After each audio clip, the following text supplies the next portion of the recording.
Young Thug really suffering from a culture shift?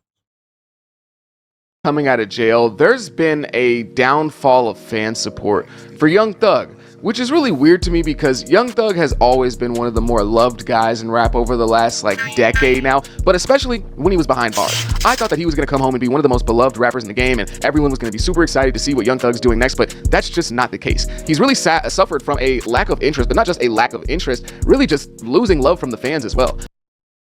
Isn't this the same situation that happened to our good friend? Who is it?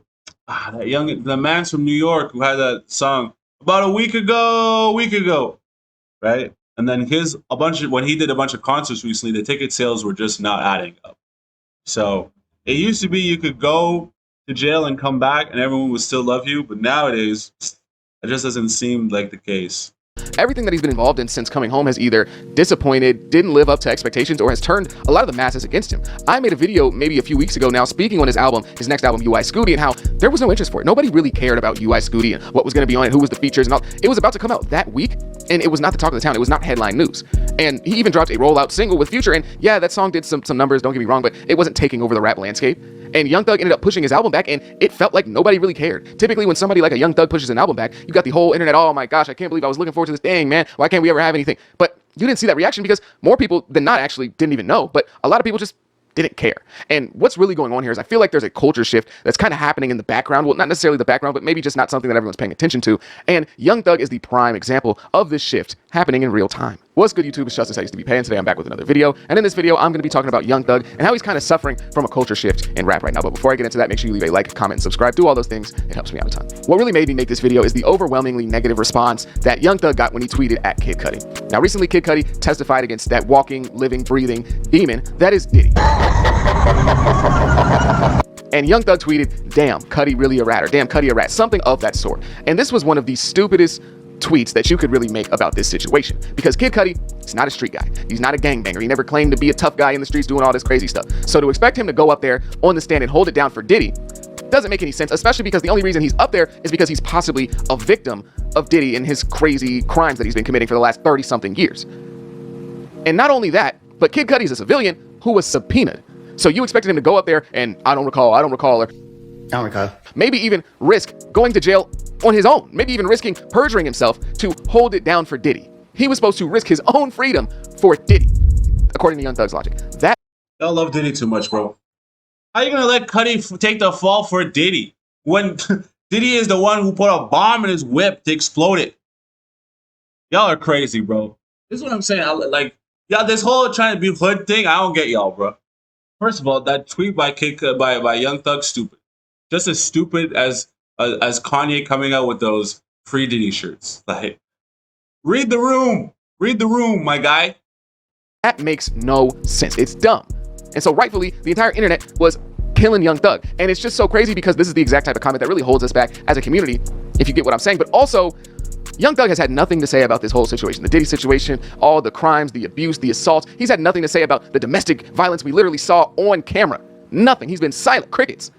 But as soon as society kind of comes together to maybe try and get some justice against this heathen, now he has something to say about Kid Cudi. And this is the exact type of statement that really makes people kind of hate street dudes, especially when they try to bully and enforce their own rules and regulations against people who don't really live that lifestyle. It's super annoying, and even more than being annoying, it's lame. That led to people, and I'll admit, even myself, to see Thug as lame, at least in that instance, because you had nothing to say about anything else. And this was not a unique experience, as people collectively kind of started to turn on Young Thug, and it's just so crazy to me because for so long, he's been beloved by the fans. Now, in the beginning of his career, he was extremely hated, probably the most hated rapper in the game from 2014 to 2015, those early years in his career, specifically online. He was pretty much a joke in those early Rich Gang years, but after he, kind of took his licks and was joked on a whole bunch, he moved to being celebrated, kind of like he had to take his hazing in order to get his respect, similar to a freshman when they join a fraternity. But the tides seem to be changing once again, and Young Thug, this time it isn't his queer baiting antics that get him this hate. It's not him, doing those things that he knew would incite hate because of the homophobia that's layered in rap. This time, it's the dislike and disdain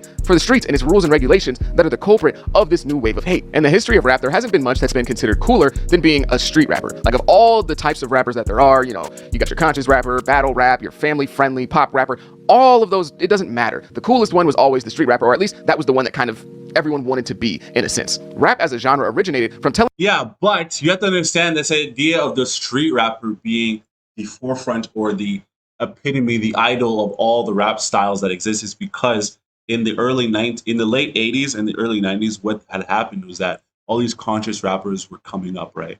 You have all these conscious rappers coming into the game, coming into the game and being at the forefront of hip hop. And then, as per usual, the white man turned around and said, what if we start signing a bunch of these gangster rappers, right? And then these youth, because this is what it stems back to is money, right? Always stems back to money, but it also stems back to the idea of control and slavery of colored people, right? So all these conscious rappers are going to be signed. We're going to start distributing conscious rap. No, we can't distribute conscious rap. Conscious rap is going to elevate the consciousness of the young colored man. And the young colored man is no longer going to be involved in degeneracy. He's going to be involved in things that elevate his being and elevate his mind state. So he's going to be in public libraries. He's going to be staying in school and being educated. We cannot have these colored people being educated. We can't. So let's sign a bunch of gangster rappers so that when these young kids are listening to the music, they say, you know what? I want to do just that. I want to go and get the glizzy. I want to start hitting people up, pop, pop, pop, pop, Swiss cheesing my fellow neighbor and cohort and associates in the streets, and I'm going to land myself in jail. And once they get land themselves in jail, what are we going to do? We're going to build private prisons to hold these young youth in jail on terrible crimes, such as maybe trying to sell dope or something, which they do not hold. We'll give them 10 years. Possession of firearms, possession of paraphernalia, whatever the case might be, whatever we can catch the young black man on, stop and search. We'll catch them. We'll put them in these private prisons, and we'll make money off of them. That's why if you look into the private prisons that came up in the 90s and early 2000s, the majority of them were owned by the major record labels.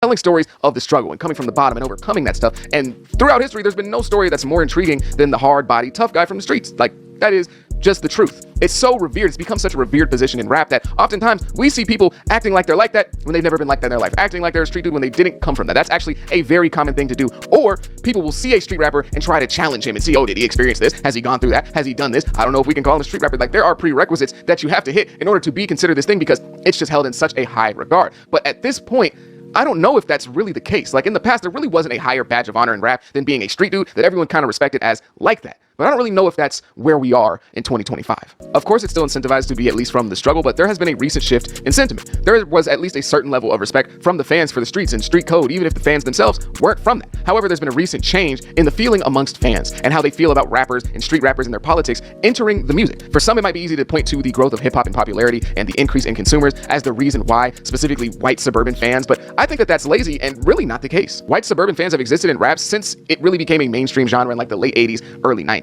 Including, but not limited to, the explosion of gangster rap. People like to look at somebody like Kendrick Lamar and kind of roast him for, making that pro-black music, that, culture music, all that stuff. But when you go to his shows, there's a lot of, non-black people there. But that's always been the case for the top guys in rap. That's just kind of what the fan base looks like. Like, people like to point out DMX in that, 1999 Woodstock performance as one of the greatest, rap shows ever. Look at how crazy the crowd was going. Everyone was just hanging on to every last word that DMX said. But the kid have a successful music career. Like, I knew that we had moved at least on from that type of thing that would have happened maybe 30 years ago in rap, where he would have came home and people really probably wouldn't have rocked with his music, but I knew that he would come home and still have success in his music career. I just didn't expect so many people to be so solidly on his side in the situation. Like, when talking about Young Thug and Gunna and YSL, there were so many people that were like heels in the sand on Gunna's side, even when they were having discussions about like the street stuff and what Gunna should have done and was it wrong and all this. Like, I just didn't expect that. A lot of people were saying things like, hey, Gunna didn't snitch on me, he ain't tell on me, which is the